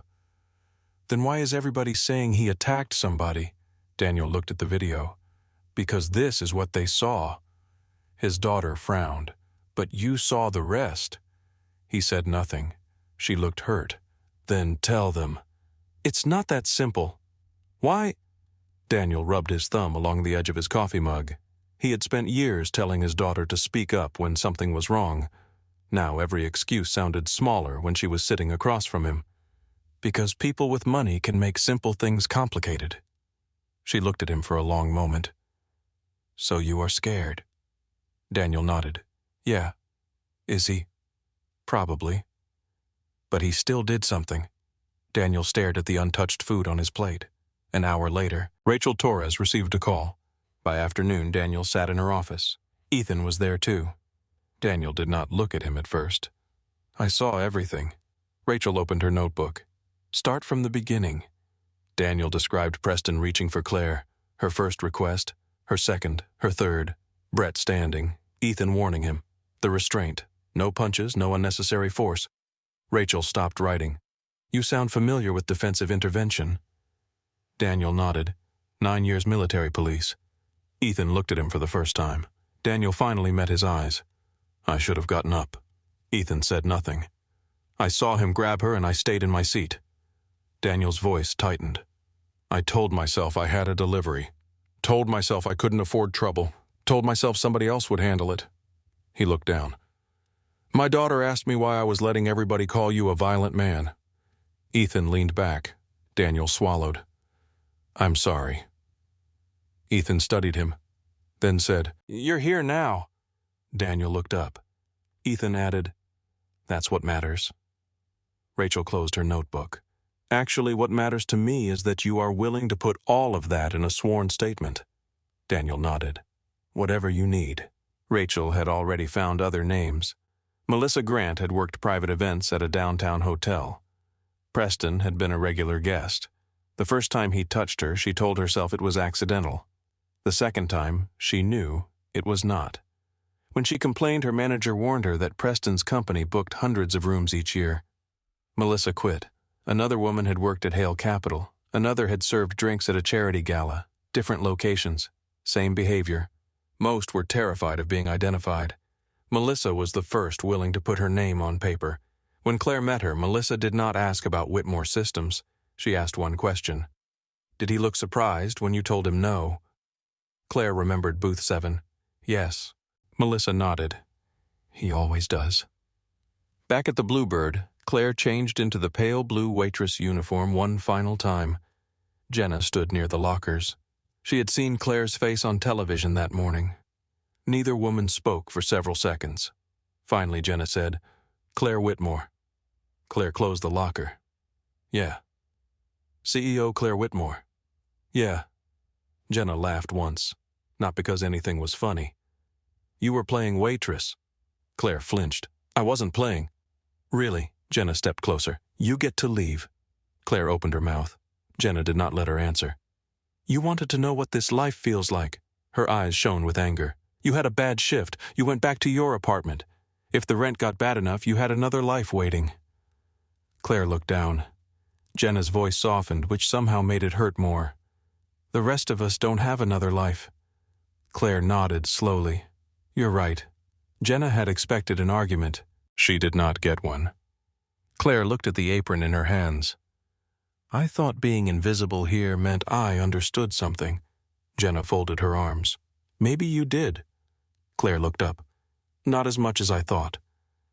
A small black device slipped against her fingers. Claire froze. The Sentinel recorder. She had forgotten about it after the police arrived. The device had been removed with the rest of her test equipment and transferred back to Whitmore's product lab. Her breathing changed. Jenna. What? Claire stared at the empty clip on the apron. Do you remember this? Your weird safety thing? Claire was already reaching for her phone. 40 minutes later, she stood inside a secure engineering lab with Naomi Cole and Rachel. A technician connected the device to an isolated computer. Encrypted files appeared on the screen. The system stored a continuous 48-hour local audio loop unless manually cleared. The technician selected the timestamp from the Bluebird. Sound filled the room. Diner noise, rain, coffee cups. Then Preston's voice. When do you get off? Claire's answer. I don't discuss my schedule with customers. Minutes passed. Then the sound of the spoon hitting the floor. Claire's voice sharpened. Let go. Preston laughed. Relax, let go of my wrist, I'm just talking to you. Then the third refusal. Let go. The room remained perfectly still. Ethan's voice entered the recording. She asked you to let go. Every word was there, every warning. Brett's movement. The table.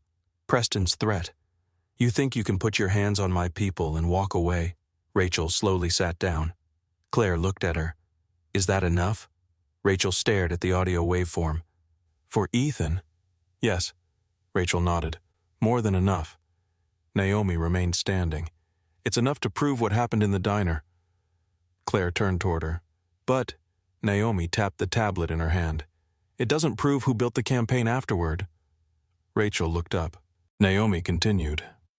If Preston claims the video spread organically, he still gets to pretend the rest was public reaction. Cole folded his arms. So find the connection. Naomi nodded. They did. A media consultant retained by Hale Capital had contacted local accounts within minutes of the first upload. Payment records linked the consulting firm to Preston's investment company.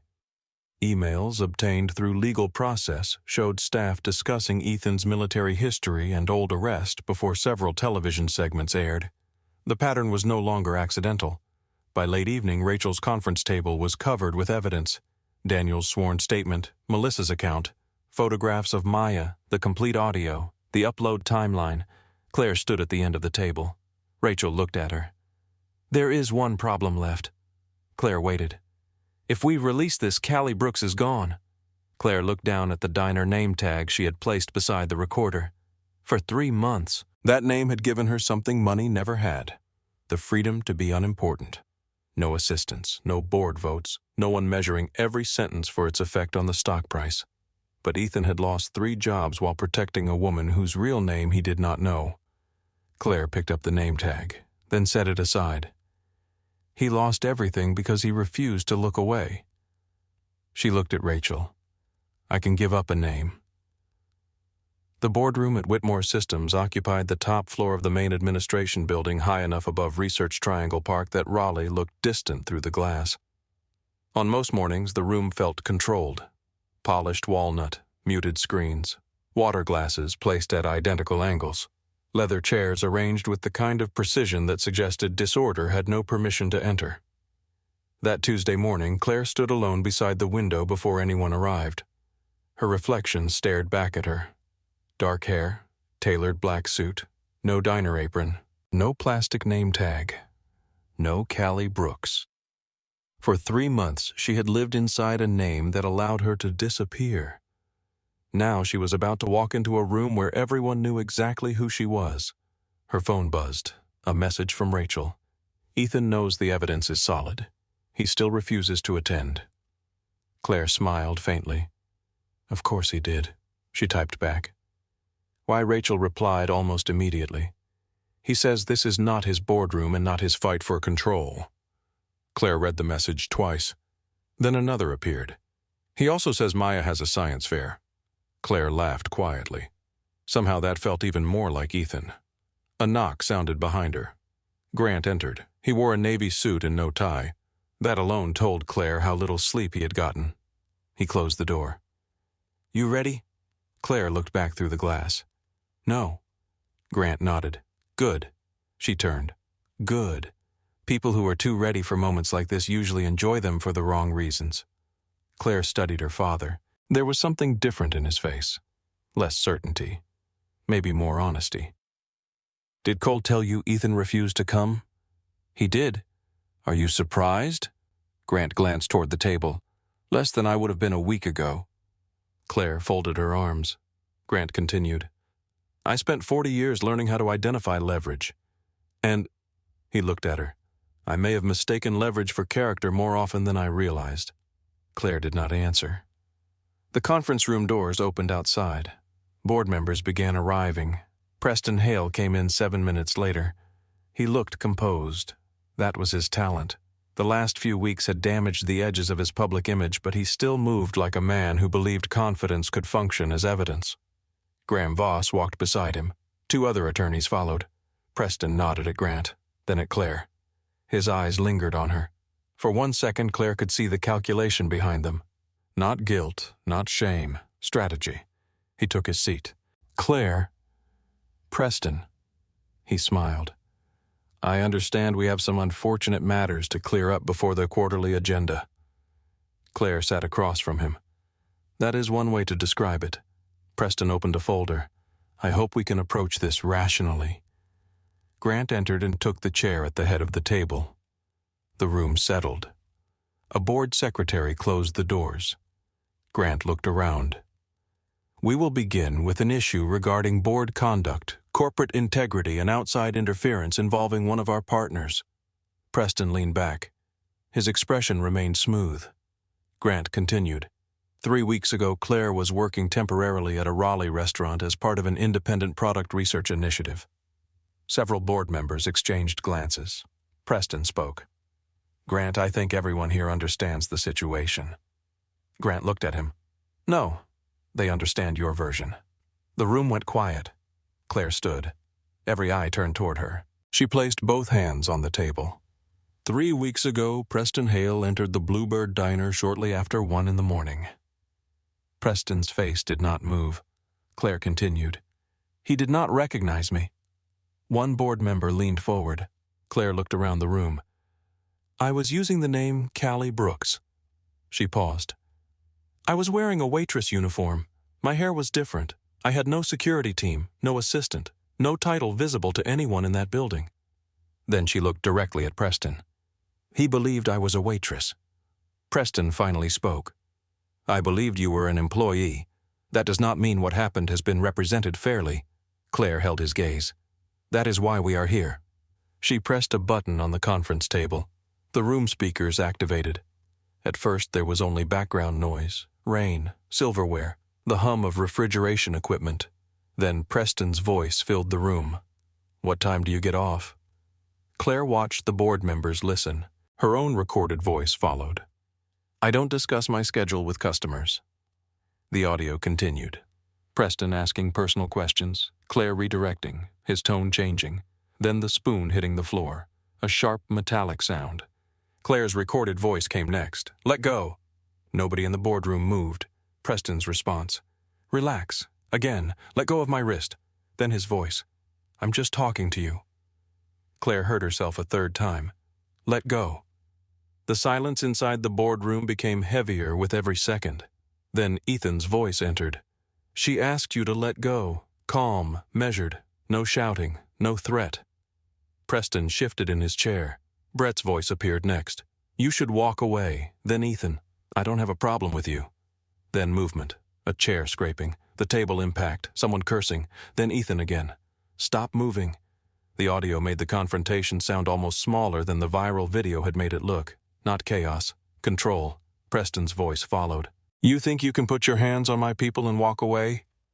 Claire stopped the recording. 4 minutes had passed. Nobody spoke. Graham Voss leaned forward. "Audio without visual context is still subject to interpretation." Rachel Torres stepped into the room from a side door. Preston turned. His eyes narrowed. Rachel carried a folder in one hand. She looked at Graham. You might want to save that argument for someone who has not listened to the whole file. Graham stared at her. Rachel placed several documents on the table. Authenticated original recording, independent forensic analysis, chain of custody preserved from the prototype device through the Whitmore lab. Claire watched Preston's confidence shift by a fraction. Rachel continued. We also have a sworn eyewitness statement from Daniel Price, who was present at the diner. She placed another document down. Former military police. Preston looked at Claire. This is theater. Claire shook her head. No. She stepped closer to the table. The theater was the 16-second video. Naomi Bennett activated the main screen. A timeline appeared. The first upload, then the first repost, then a media consultant, then local news outreach, then talking points circulated to journalists. Rachel spoke. The original clip was uploaded by an account with no previous relationship to Ethan Cole. Within minutes, a media consulting firm retained by Hale Capital began directing attention toward the video. Graham Voss interrupted. That proves nothing. Naomi changed the slide. Invoices, emails, timestamps. One message appeared in enlarged text. Push military history. Public perception will follow. Another. Need old arrest image before evening news cycle. Another. Keep waitress identity out unless necessary. The room changed. One board member looked at Preston. Is this real? Preston did not answer. Graham spoke instead. We have not authenticated private communications presented without notice. Rachel looked at him. You will have plenty of notice when discovery begins. Grant raised one hand. Enough. His voice was quiet. The room obeyed. Grant looked at Preston. For 3 weeks, Ethan Cole lost work while your consultants shaped a false public narrative. Preston finally leaned forward. False. He looked around the table. He is a former Marine with a documented history of violence. Claire's jaw tightened. Preston continued. The public reacted to information that already existed. Rachel said, you removed the context. I did not upload the video. No, you only paid the people who weaponized it. Preston's eyes hardened. He turned toward Grant. You want to destroy a business relationship over a misunderstanding in a diner? Claire spoke before her father could. It stopped being a misunderstanding the first time I said no. Preston looked at her. Claire continued. It became something else when you heard it a second time. A beat. And by the third, there was nothing left to misunderstand. No one interrupted her. Preston looked down at the table, then back up. This company has billions tied to partnerships my firm helped create? Grant nodded. True. You unwind those relationships, now you hurt shareholders. Possibly. You hurt employees. Possibly. You hurt Claire. Grant looked at his daughter, then back at Preston. You keep using other people as shields for choices you made yourself. Preston's expression tightened. Grant folded his hands. I spent most of my career believing everyone had a price. Claire watched him. He glanced toward Cole Bennett, who stood near the wall. Then Grant continued. Ethan Cole was offered $75,000 while unemployed. Several people in the room looked surprised. He refused. Preston's mouth tightened. Grant spoke slowly. He knew the money could keep his daughter safe. He knew he might lose his apartment. He knew accepting would make his life easier. Grant looked directly at Preston. He still refused because the agreement required him to help bury what happened. Preston said nothing. Grant leaned back. I had him investigated. Claire glanced at him. Grant did not look away. I expected to find ambition, financial pressure, some angle. He shook his head. I found a man working 3 jobs who had never once asked my daughter for money, work publicity, or access. The room was silent. Grant looked at Preston. Then I looked at you. Preston's face changed. Not much, just enough. Grant continued. You had wealth, access, influence, attorneys, media contacts, every advantage available to a man in your position. He paused. And you still needed to intimidate an 8-year-old girl. Naomi changed the screen again. A photograph of Maya appeared. Purple backpack. Walking toward dance class. Another followed. Maya outside school. Then another. Ethan walking beside her. One board member whispered, Jesus. Preston looked at Graham. Graham did not speak. Rachel placed another report on the table. Raleigh police are investigating the surveillance as possible witness, intimidation, and harassment. Preston pushed back from the table. This is insane. Claire looked at him.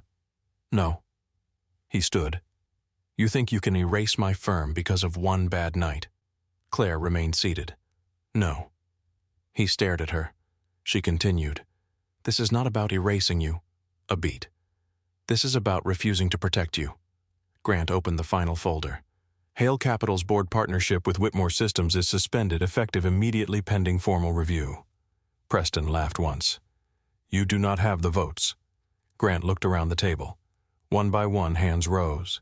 Claire watched Preston count. His face went still. Grant said, We do. Preston looked at several members who had once courted his favor. None met his eyes. Grant continued. Existing vendor agreements associated with your firm will enter termination review under conduct and compliance provisions. All proprietary access connected to Hale Capital is revoked immediately. Preston turned toward Claire. You planned this. Claire looked at him. You planned the campaign. He stepped closer. You think this makes you righteous? No. Claire stood. It makes me responsible. For the first time, Preston's voice rose. You have no idea what this will cost you. Claire held his gaze. That sounds familiar. The line struck him.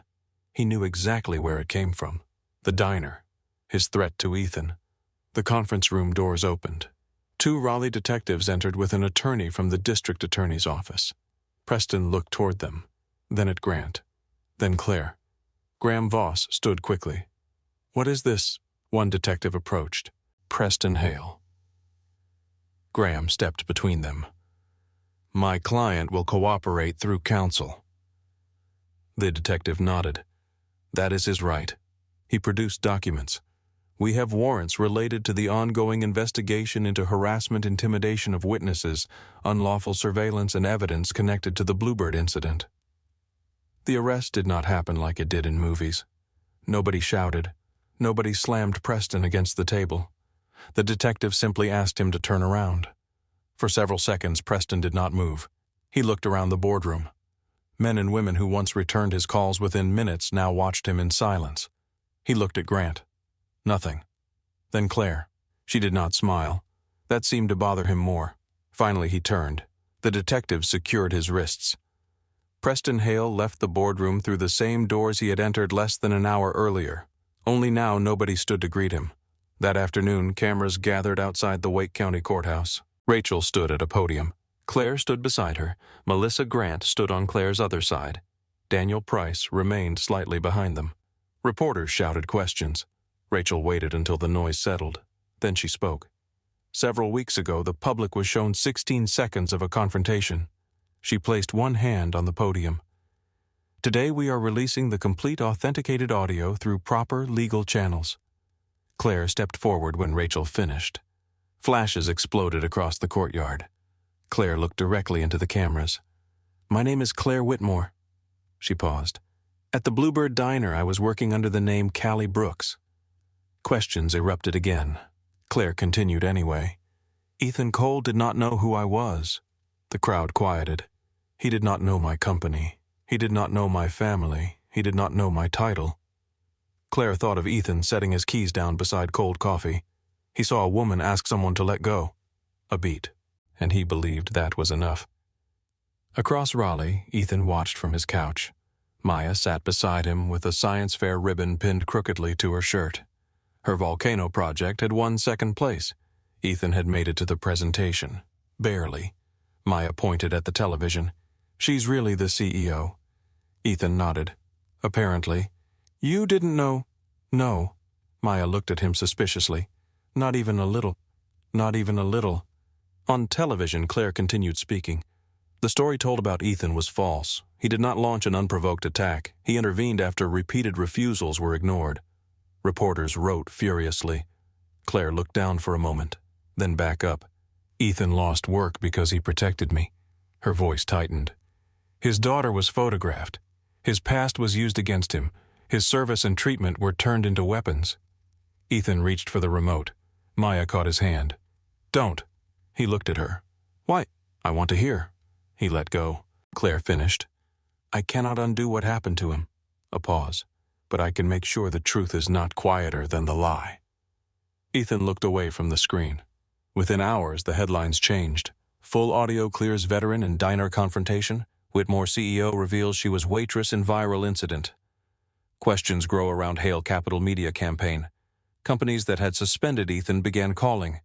The warehouse manager apologized. The delivery company offered his route back. A local security firm offered more money. Another company wanted an interview. Then another. Ethan ignored most of them. His phone kept vibrating until he turned it off. Maya watched him. Why aren't you answering? Because I spent 3 weeks wishing the phone would stop ringing. She thought about that. Are you happy? Ethan looked toward the folded flag on the shelf, Lauren's photograph beside it. Bills still sat on the kitchen table. Nothing had magically disappeared, but the pressure inside his chest had changed. I'm glad people know what happened. Maya frowned. That's not what I asked. Ethan looked at her. She had inherited that from Lauren. He smiled. Yeah. Yeah, what? Yeah, I think I'm happy. Maya leaned against him. Ethan rested his cheek against the top of her head. That evening, after Maya went to bed, someone knocked on the apartment door. Ethan checked the peephole, then opened it. Claire stood in the hallway. Jeans, gray sweater, dark hair tied back, no assistants, no cameras, no security detail visible. She held a pie in both hands. Ethan looked at it. The crust sagged badly on one side. Claire said, Before you say anything, I made this myself. He looked closer. What happened to it? Confidence exceeded ability. Ethan almost laughed. What kind? Apple? You sure? No. He stepped aside. Claire entered. She looked around the apartment she had only seen in photographs collected during the investigation. Now it felt different. Smaller. Warmer. Real. A child's backpack hung from a chair. Maya's science fair ribbon sat beside a stack of mail. One photograph showed Ethan and Lauren on a beach years earlier. Claire looked away from it respectfully. Ethan carried the pie toward the kitchen. What happened to Callie? Claire closed the door. She lost her job. He looked over his shoulder. Serious? The manager said discovering your waitress is secretly a chief executive creates scheduling complications. Ethan laughed. Actually laughed. Claire stood still for a second, listening. It was the first time she had heard the sound without fear, police cameras or lawyers somewhere nearby. Ethan put the pie on the counter. Claire looked at him. I came to apologize. His smile faded. For what? For waiting too long to stop this.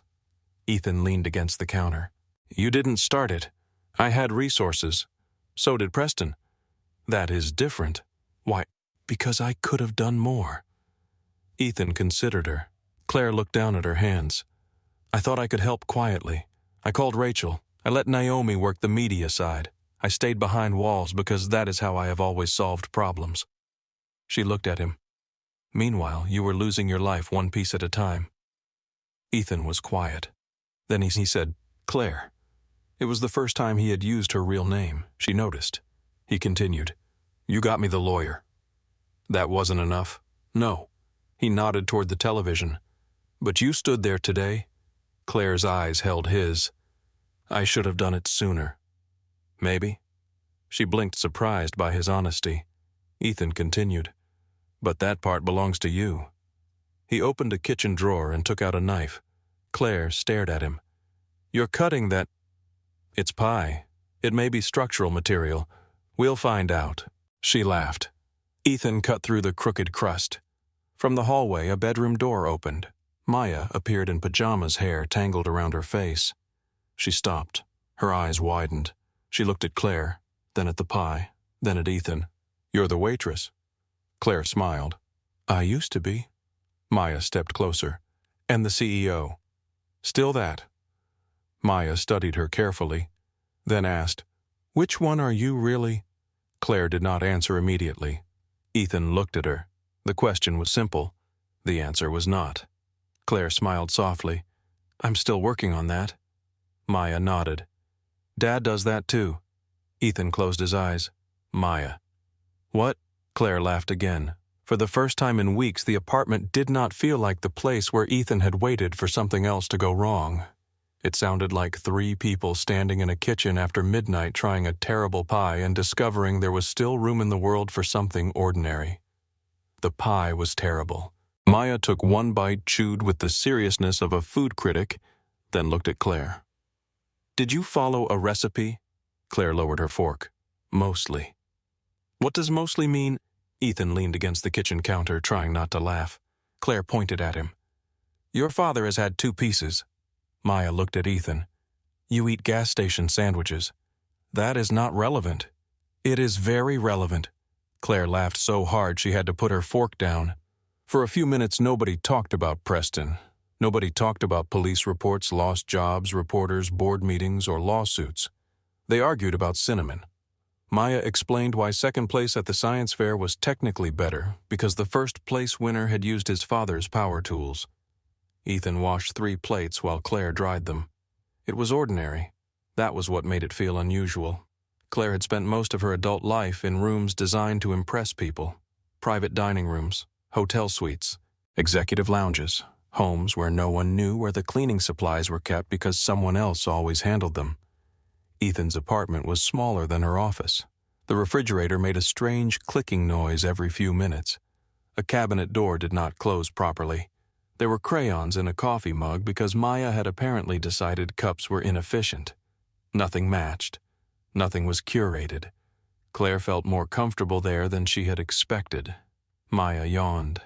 Ethan glanced at the clock. "Bed." "I'm not tired." "You just yawned." "I was breathing deeply." "Bedroom." Maya looked at Claire. "Do CEOs have to go to bed?" Claire nodded. "Unfortunately. When? Usually too late." Maya considered this.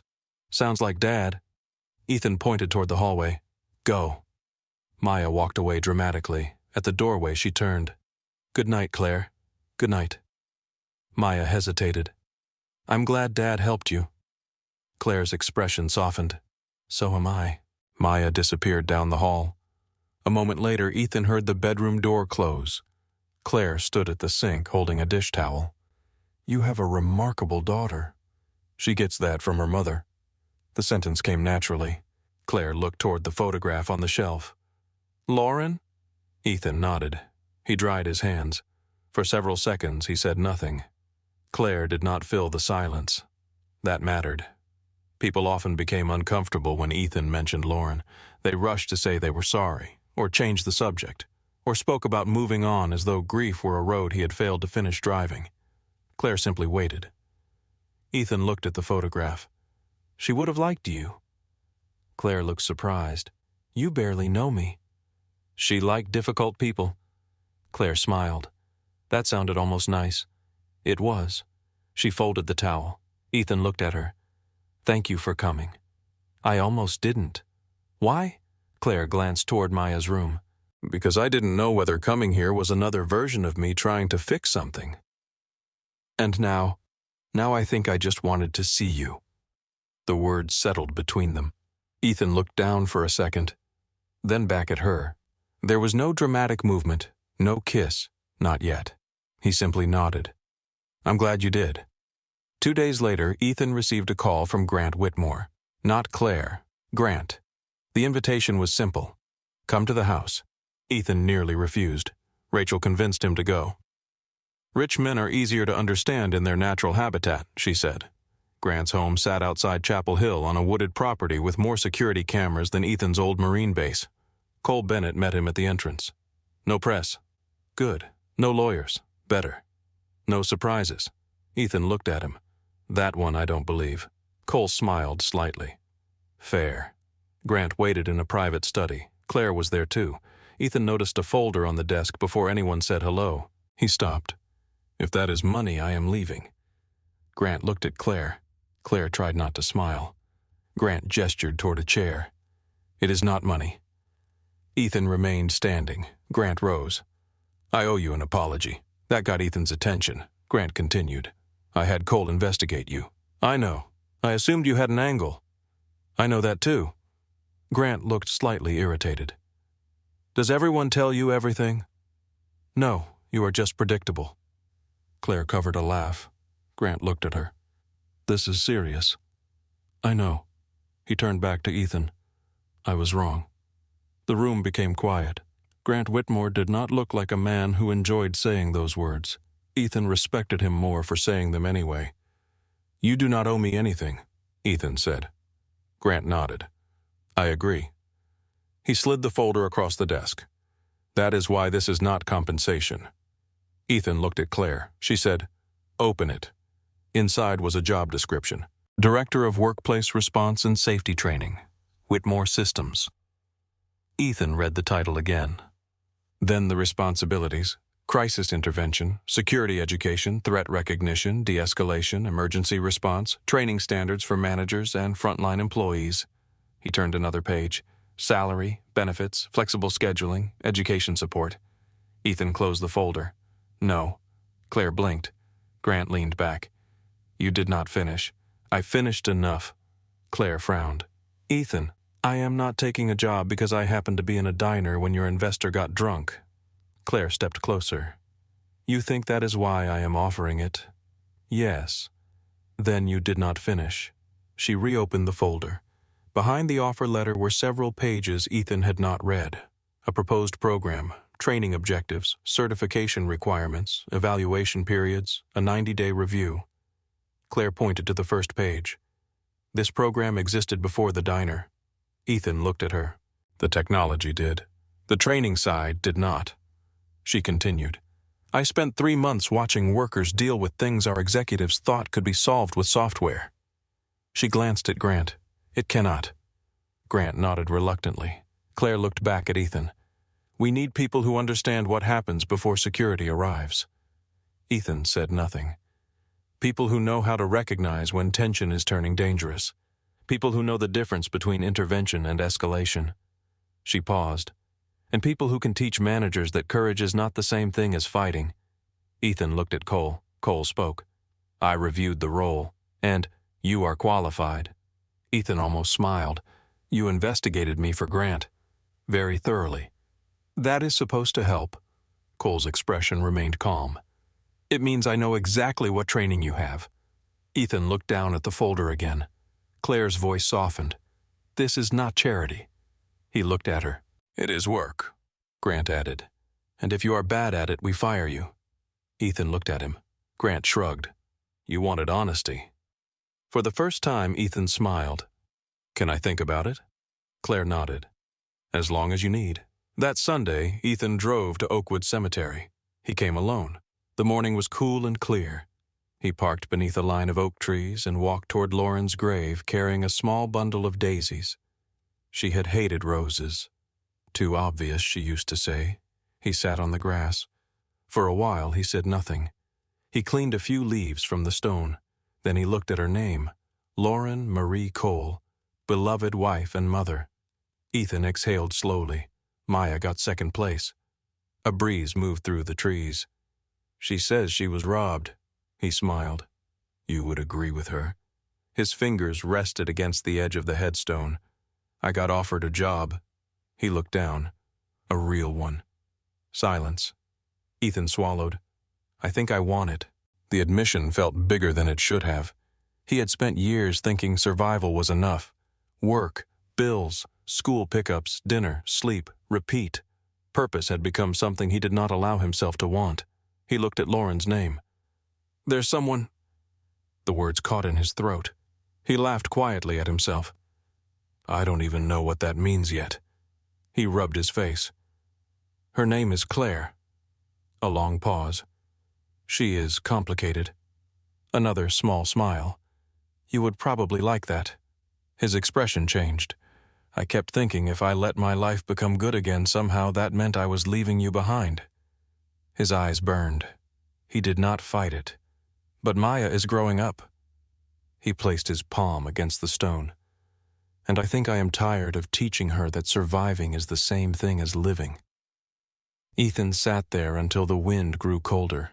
Before leaving, he touched the headstone once. I miss you.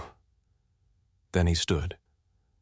2 weeks later, he walked into Whitmore Systems wearing a suit that Rachel had insisted he buy. Maya had chosen the tie. It had tiny blue dots. Professional, she had declared. Ethan suspected she had no idea what professional meant. His first week was terrible. He hated conference rooms. He hated presentation software.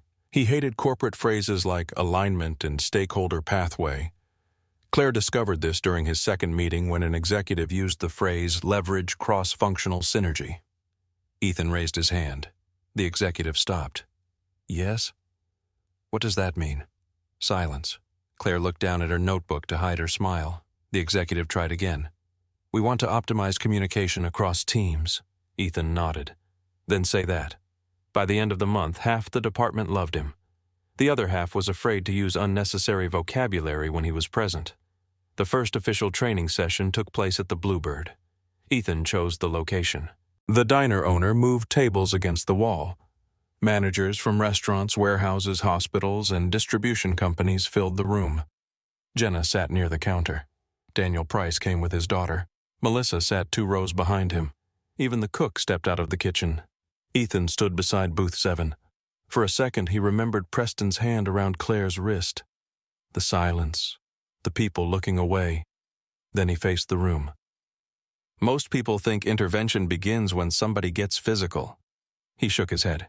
It starts before that. He walked slowly between the tables.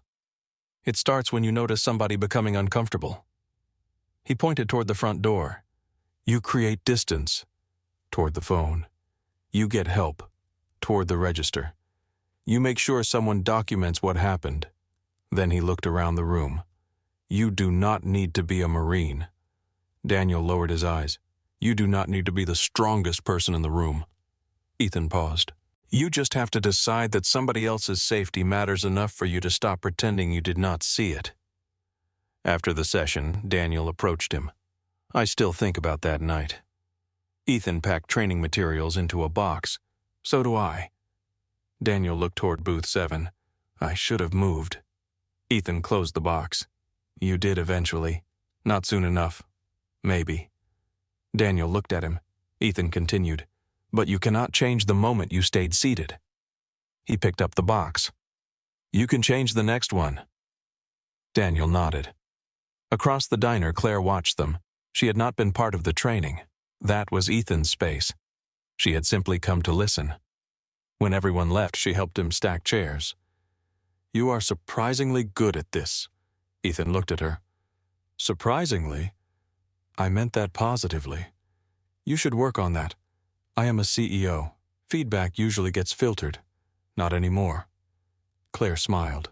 That became their rhythm. Coffee after training, pizza after Maya's soccer practice, arguments about music in Ethan's truck. Claire learning that Maya believed ketchup was a vegetable. Ethan learning that Claire took business calls at 5 in the morning because employees in London needed answers before their day ended. Their worlds did not merge easily. They simply stopped pretending the other person's world was simple. One evening, 3 months after Ethan started at Whitmore, they sat inside the Bluebird after closing. Claire stared into her coffee. Do you ever know? Ethan looked up. Know what? When somebody likes you because of you. He leaned back. No. That was fast. You asked the wrong person. Claire smiled weakly. I'm serious. So am I. She looked at him. Ethan rubbed his thumb along the edge of the mug. I spent 4 years avoiding anything that looked like a relationship. Why? He looked toward the window. Rain had begun falling lightly outside. Because losing somebody once makes you think the safest way to survive is not needing anybody again. Claire's expression softened. Did it work? No. He looked at her. It just made everything quieter. Neither spoke for a while. Claire reached across the table. Her hand stopped halfway. Ethan looked at it, then placed his hand over hers. Nothing else happened that night. It did not need to. Months passed. Preston's criminal case continued. More women gave statements. Hale Capital lost several major partners. Ethan stopped following the headlines. Claire mostly did too. Life began occupying the space scandal had once taken. One Saturday evening, Ethan and Claire walked back from Maya's school fundraiser. Porch lights glowed along the street. Claire had spent 20 minutes helping Maya run a ring toss booth and had somehow lost $30. Ethan considered that impressive. Claire said, She cheated. She is 8. Exactly. Nobody suspects her. They walked another block. Then Claire stopped. Ethan turned. What? She looked at him. The first time you walked toward me in that diner, I thought you were going to make everything worse. Reasonable. Then you didn't. Ethan smiled. Claire continued. You keep doing that. Doing what? Showing up. The smile faded from his face. Claire's voice became softer. For Maya. For your people at work. For Daniel. For me. Ethan looked at her for a long moment. I'm trying. I know. Claire stepped closer. This time neither of them looked away. Their first kiss was quiet. No cameras, no boardrooms, no rain pounding dramatically against windows. Just 2 people beneath a streetlight in Raleigh, both old enough to know that love did not rescue anyone. It simply gave them someone worth showing up for.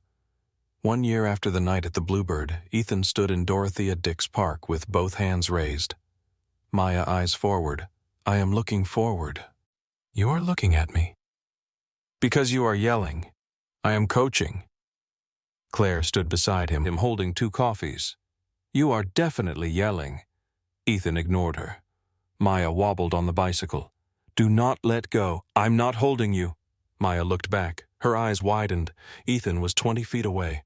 For one terrified second, the bike swerved. Then she corrected, pedaled, balanced. Claire laughed. Maya completed half the path before turning around. I did it. Ethan raised both arms. You did. She circled back toward them, breathless and proud. Then she noticed Claire's hand resting inside Ethan's. Maya rolled her eyes. Finally. Ethan frowned. You are 8. Almost 9. That does not help. Claire laughed. Maya pushed off again. They watched her ride farther down the path. Claire leaned against Ethan's shoulder. Does courage run in your family? Ethan thought about Lauren, about Maya standing in the principal's office, about Daniel entering Rachel's office despite being afraid, about Melissa speaking publicly, about Claire giving up the anonymity she had loved. He watched his daughter pedal beneath the trees. No. Claire looked at him. Ethan smiled. I think people teach it to each other. Late that night, the Bluebird Diner still glowed beside Capitol Boulevard. The same neon sign flickered against the pavement. The same coffee burned beneath the warmer. The same floor creaked near booth 7. But beside the register hung something new. A framed sign. We do not look away here. If you feel unsafe, tell us. If you see someone in danger, get help. The cook who had once turned away had been the first employee to finish Ethan's intervention course. Jenna had become the night shift supervisor. Daniel still stopped for coffee whenever his route brought him through Raleigh, and Ethan no longer sat at the far end of the counter trying to stretch one cheap cup until his next job began. He had one job now, one that let him take Maya to school, one that let him attend science fairs, one that used parts of him he had once believed belonged only to another life. And some nights, when Claire finished late at Whitmore Systems, she met him at the Bluebird. No disguise, no Callie Brooks, just Claire. Sometimes Maya came too. They sat in the same diner where everything had begun, not because they wanted to remember Preston Hale, because the place reminded them of something quieter. Ethan had not stood up because Claire was a CEO. He had not known she was wealthy. He had not known she could help him. He had not known she might someday sit beside his daughter at a school fundraiser or hold his hand in a park. He saw a woman ask to be released. He saw everyone else hesitate, and he made a choice before he knew what that choice would cost. That was all. A chair pushed back. A man stood up. And somewhere between a frightened waitress, a tired single father, and a room full of people learning to stop looking away, 3 lives became something none of them had expected, a family.